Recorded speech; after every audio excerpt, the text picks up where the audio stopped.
The O sound made by the spelling pattern O-A. How many O words could you hear in the story? Terry the toad lived on a small boat, which he had trouble keeping afloat.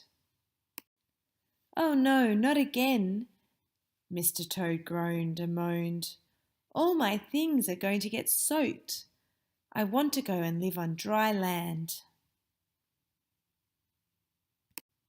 Maybe I should live under an oak tree where I could light a fire and eat poached eggs with toast and roast marshmallows.